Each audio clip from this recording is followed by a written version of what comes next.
On a au total un peu plus de 200 entreprises françaises sur tout le CES. Et s'agissant des startups, on est à environ 180 startups, dont 120 sur cette zone-là qu'on appelle Horeca Park, dédiée justement aux startups early stage qui n'ont pas encore de produits normalement commercialisés en magasin.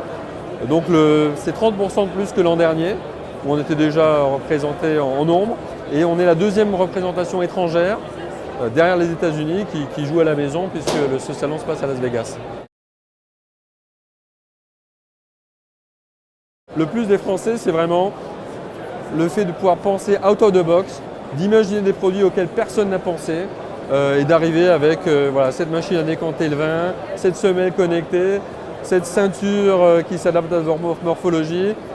Ça, je pense qu'on a une éducation, une culture qui font qu'on est très polyvalent et qu'on est sans doute beaucoup plus créatif. Donc pour moi, c'est la créativité qui est vraiment notre force. D'abord, ça leur donne beaucoup plus de visibilité puisque les entreprises que nous accompagnons, Business France, hein, c'est une partie des sociétés accompagnées par de la presse présente ici, c'est aujourd'hui 35 entreprises. Donc on fait beaucoup d'efforts pour faire des PR en France, pour les faire connaître en France, puis ici sur le salon. Ensuite, on les prépare à ce salon, on les coach pour justement qu'ils abordent bien des clients potentiels étrangers. Donc on fait le traditionnel coaching de la présentation de l'entreprise en 1 minute en anglais.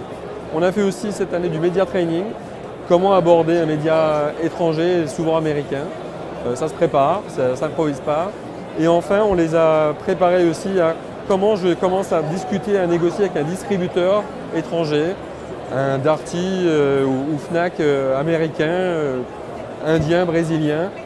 Là aussi, il y a des choses à faire et on avait un partenariat avec nos amis de Leak, notamment, qui nous ont permis de préparer au mieux nos startups. Et ensuite, on a, grâce à nos bureaux aux États-Unis, on fait venir sur ce salon des grands comptes américains et des investisseurs américains, puisque ces startups, elles sont souvent aussi en recherche de fonds, parce que pour passer du prototype au modèle en magasin, il faut de l'argent pour industrialiser les produits.